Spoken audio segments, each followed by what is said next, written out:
Selamat pagi untuk semuanya. Baik, sebelum kita melakukan praktek penggunaan alat mesin, mari kita berdoa bersama mengutamakan dan keyakinannya. Mudah-mudahan dalam praktek semuanya diberikan kesehatan dan keselamatan. Berdoa mulai.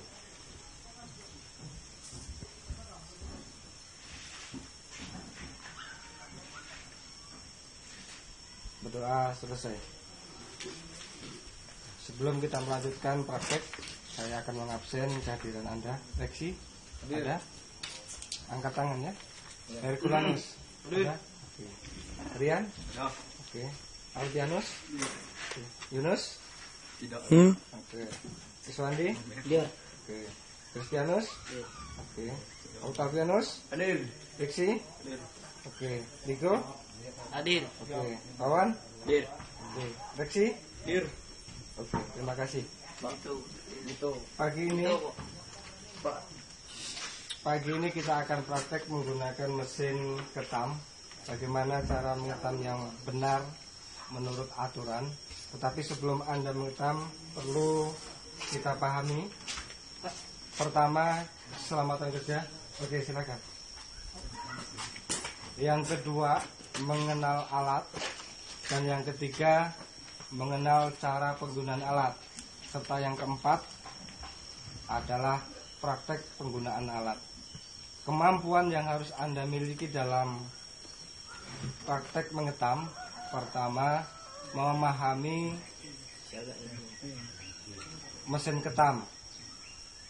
Karena mesin ketam ini ada bagian-bagian komponen-komponen ya, yang terdiri dari beberapa, ini nanti akan saya jelaskan. Kemudian yang kedua, mampu mengetam dengan baik. Yang ketiga, mampu menjaga kesehatan dan keselamatan dalam bekerja.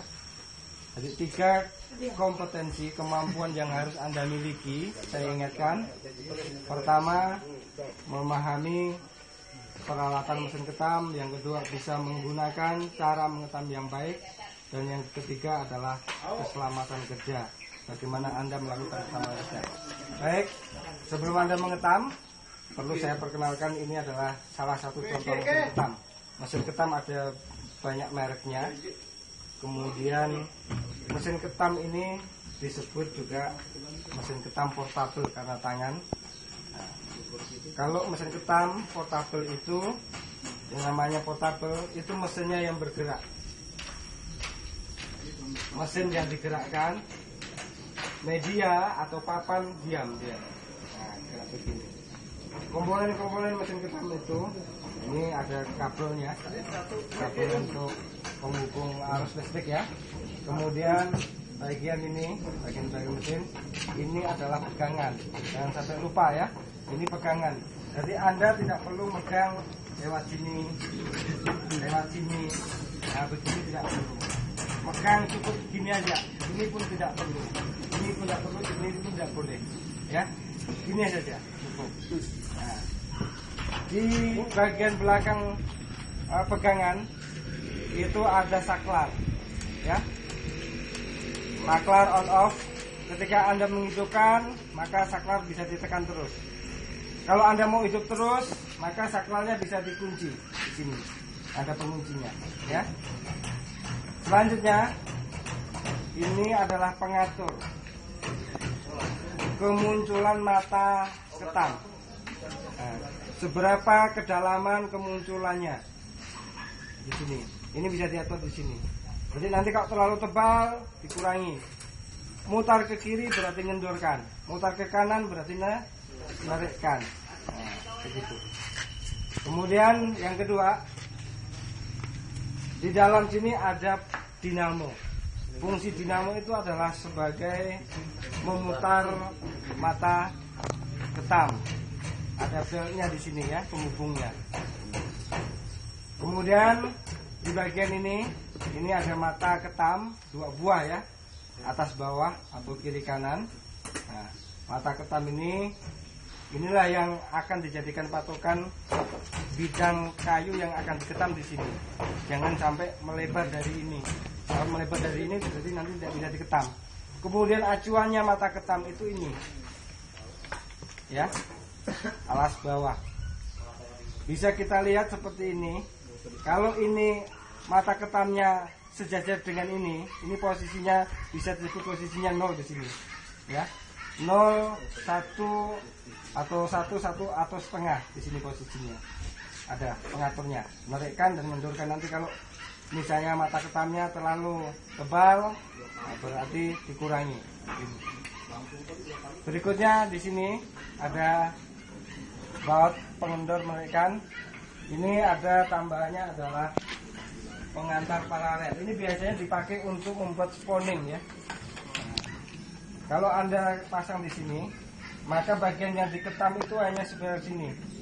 Nah, sebagian berapa senti tinggal Anda ngukur di sini berapa senti. Jadi untuk spawning, ya, spawning itu takikan. Nah, berapa lebarnya takikannya, kedalamannya bisa Anda tentukan sendiri, mau 1 cm atau 2 cm kedalamannya. Berarti bisa dikunci di sini. Nah, begitu. Ini hanya tambahan. Tapi kalau untuk ngetam secara umum cukup pakai ini, ya. Kemudian untuk perawatannya, perhatikan. Biasanya perawatan pertama diperiksa kabelnya, apakah ada yang putus atau tidak. Kalau tidak ada, umumnya berarti normal. Kalau kerusakan pertama itu biasanya adalah di karbonnya. Diperiksa karbonnya. Ya, karbon. Di posisi karbon di sini. Ada 2 karbon kiri dan kanan. Dibuka bagian ini, diperiksa apakah karbonnya habis atau rusak, begitu ya. Kalau habis atau rusak, maka ini biasanya mati. Tinggal ganti karbonnya. Dia pasti akan hidup. Kecuali jika dinamonya yang terbakar, dia akan mati. Nah, tapi agak jarang. Kalau umumnya itu mati atau rusaknya ini itu karena batu arangnya sudah habis. Nanti diganti, minta ganti dengan misi. Bisa dipahami, ya? Nah, jadi selain Anda menggunakan, juga harus bisa merawat.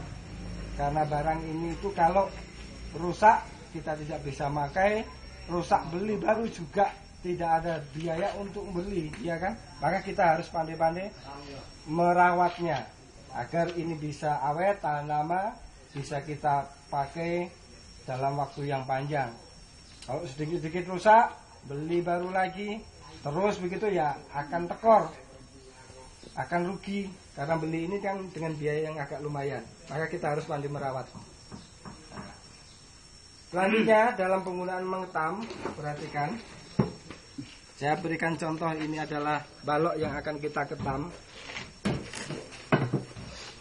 Bagaimana mengetam yang baik dan benar? Posisi seperti ini. Kalau ini awalan, jangan sampai begini. Kalau posisi ketamnya ini begini berarti salah.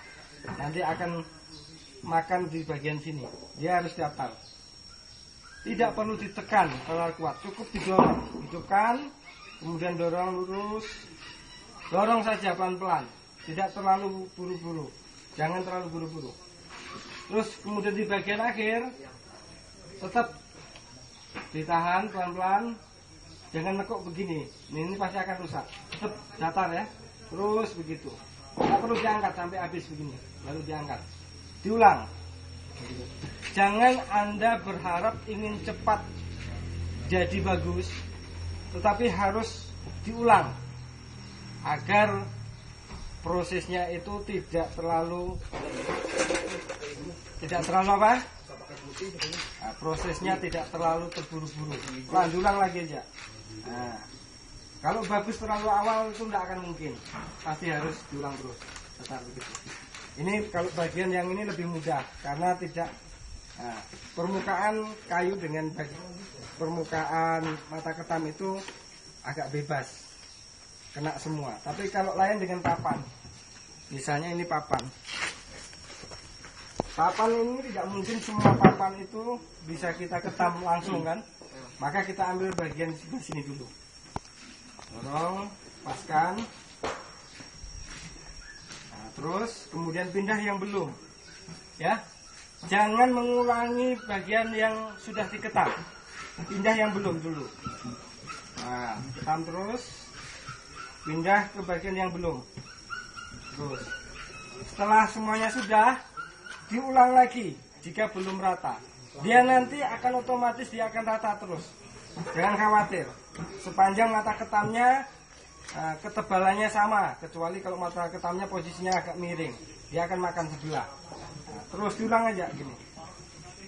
Nah, ulang sebelahnya lagi. Jangan mengulang di tempat yang sama, ya. Ingat, ketika Anda mengetam tidak boleh mengulang di tempat yang sama. Jika ada permukaan yang lain belum diketam. Nah, berarti harus ini diketam, kemudian bagian ini diketam dulu. Baru diulang lagi. Kecuali kalau papan kayak gini. Kalau ini langsung diulang lagi tidak masalah. Karena ini kena mata ketamnya. Ingat, ini terutama di bagian papan. Kalau balok kayak gini tidak terlalu bermasalah, ya. Oh, seperti ini diulang. Dia akan secara otomatis akan datar. Ketika mengetam tidak perlu terlalu terburu-buru, ya, saya ingatkan. Karena terlalu terburu-buru itu akan menghasilkan ketaman yang tidak baik secara umum. Bisa dipahami, ya?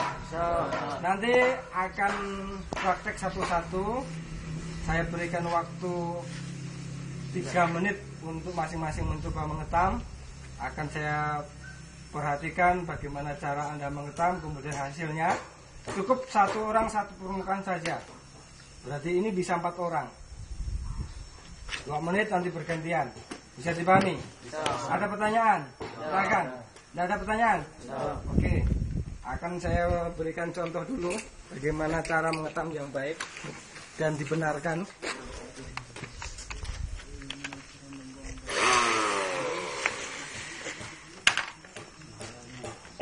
Saya ambil contoh ini adalah balok ini, ya.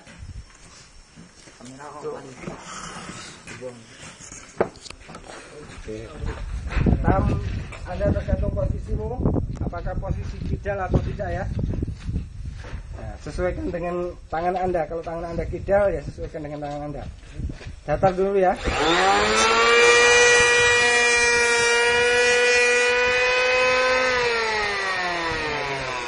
Jadi ketika Anda mengetam awal, jangan terlalu buru-buru ingin langsung jadi kemudian Anda tebalkan. Itu salah. Tipis dulu. Banyak terjadi kawan-kawan Anda itu mengetam papanya 2 cm bisa menjadi 1 cm tinggal. Kenapa? Terlalu tebal sekali. Ketam, lihat enggak?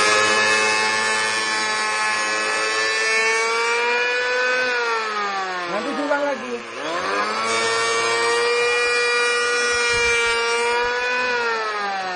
Jadi kalau Anda datar, sebelah sini tidak akan kena.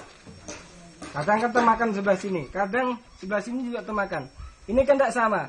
Ini sudah jadi, sedangkan ini belum jadi, ya kan? Selalu diulang aja, tidak apa-apa.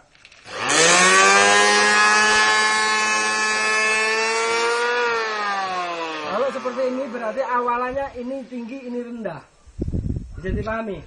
Jika ingin merubah posisi boleh, tidak masalah. Nah, begini. Usahakan diperhatikan arah serat sebenarnya. Ini kan tidak searah dengan serat, berlawan kalau dari sini. Yang benar posisi tadi.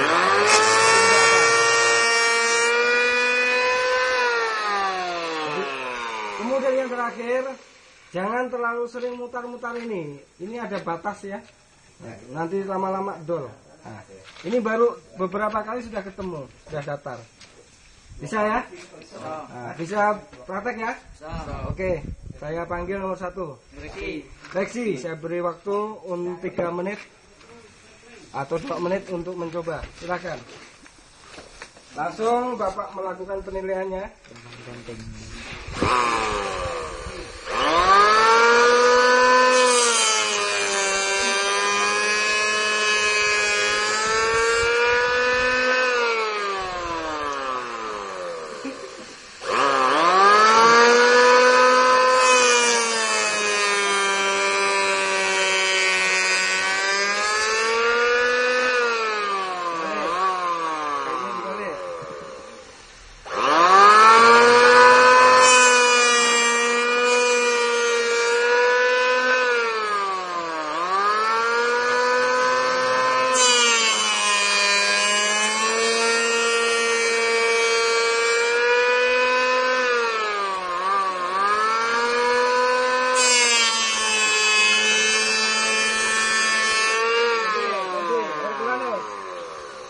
Herculanus sebelahnya sini. Oke. Dua sisi ya, sini sama ini. Oke. Perhatikan arah serat ya.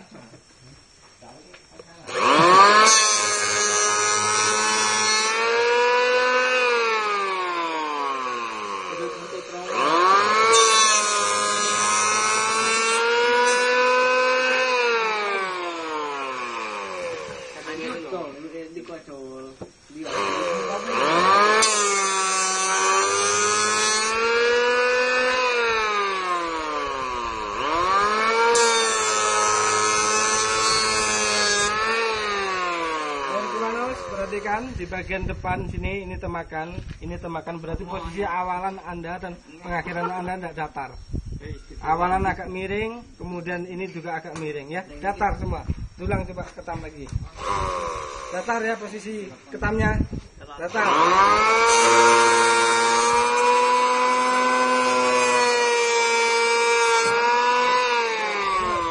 Dua kali lagi. Datar posisi. Biar agak.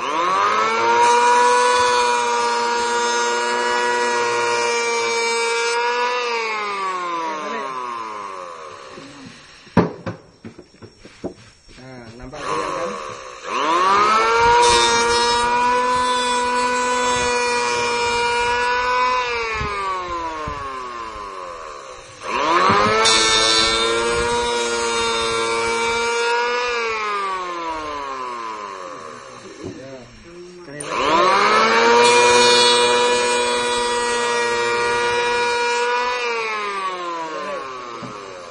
Yang datar ya.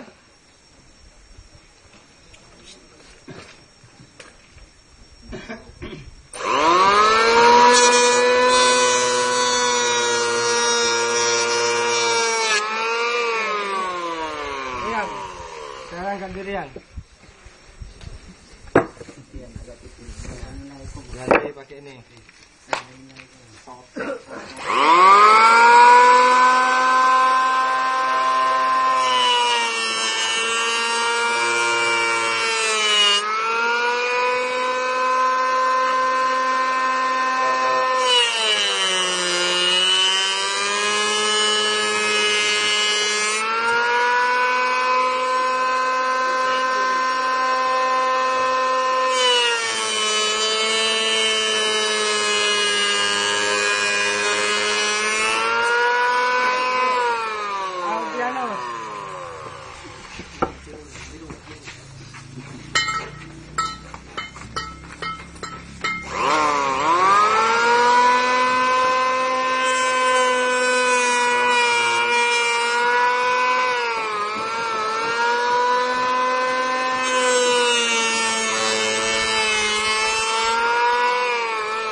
Yunus, yang lain Iswandi.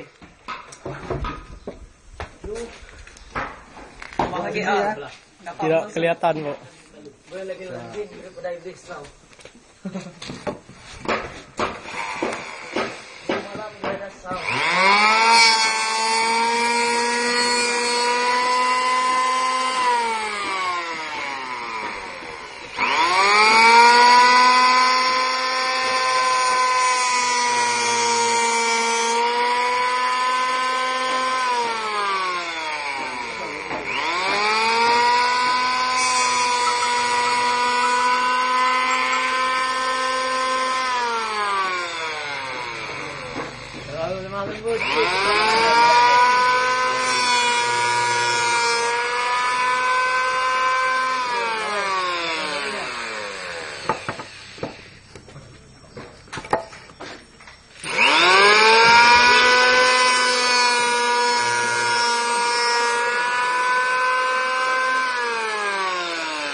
Kristianus.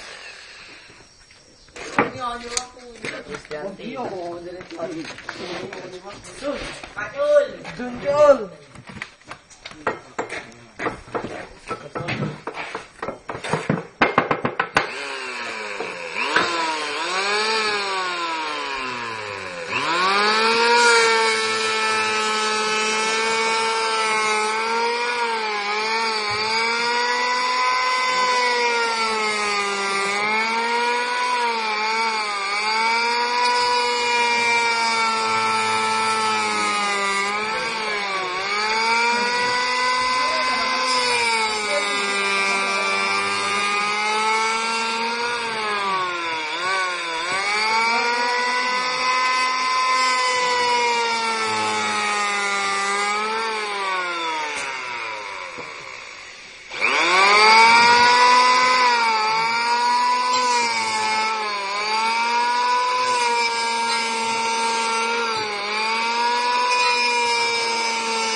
Octavianus. Cul. Ayo. Bahaya. Semangat Cul. Ini macam bahaya. Bisulku. Ini budak belum cukup bela. Cul. Bareng.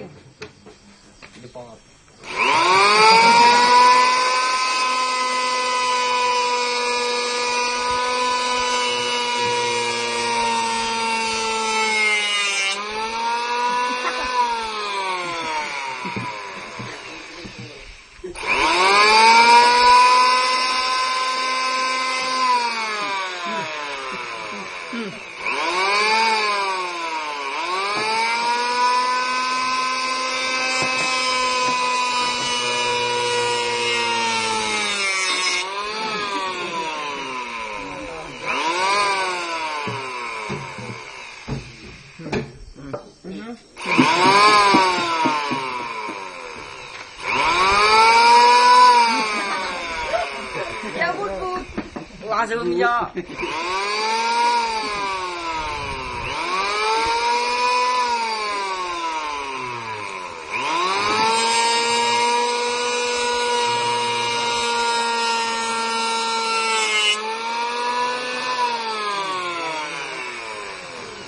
Terus tadi bilang lagi tadi. Kamu sih.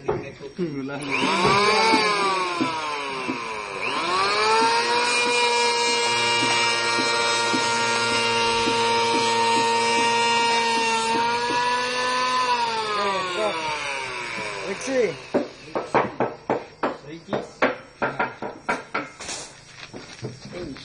Magic. Sebelah sini Riksi. Bola balik ya ini dengan bawahnya.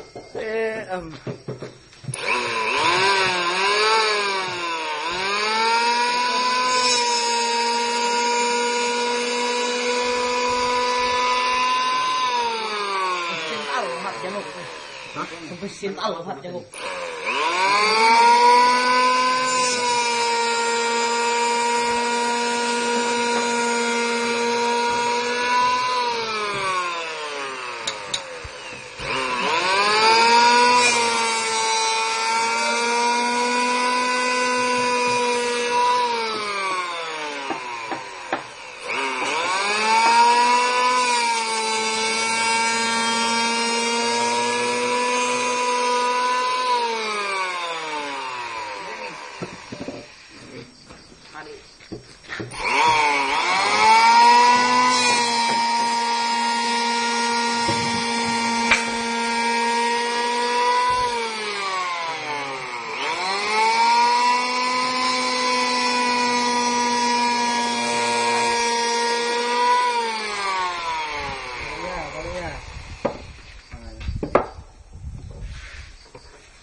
pakai yang Beri gua ngono gua. Ayo, ayo. ya belum, pilih aja. Kamu kok memang. Memang sih.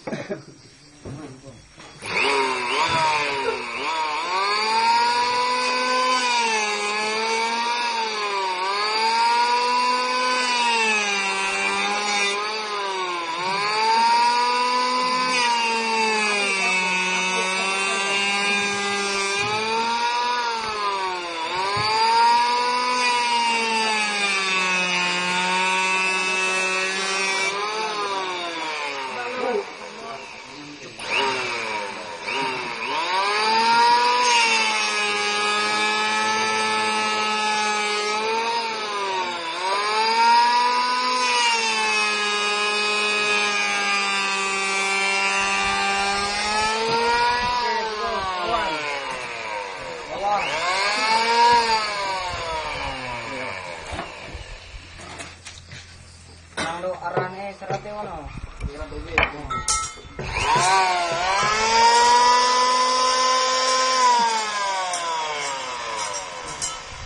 Ya, ini kok.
Siapa namamu? Gitu. Cito.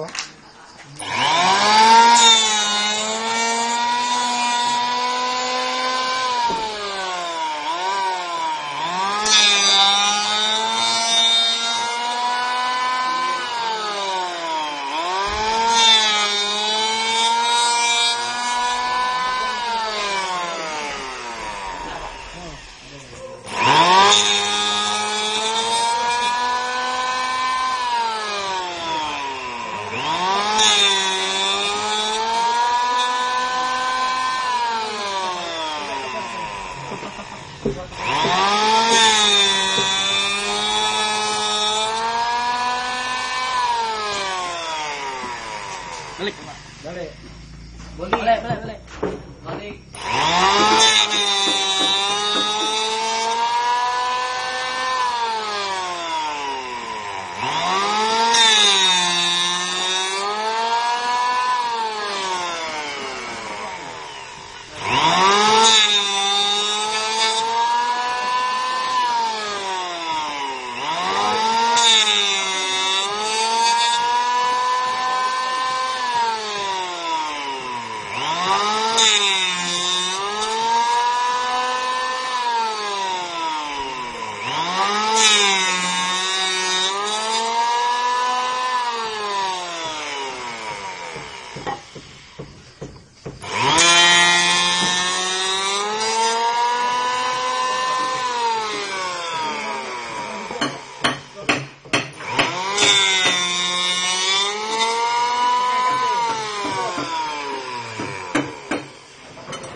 udah Pak.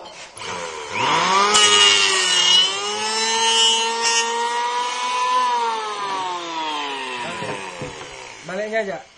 Ah, dibalik. Ah. Semuanya, semua permukaan ya. Bukan dedikku.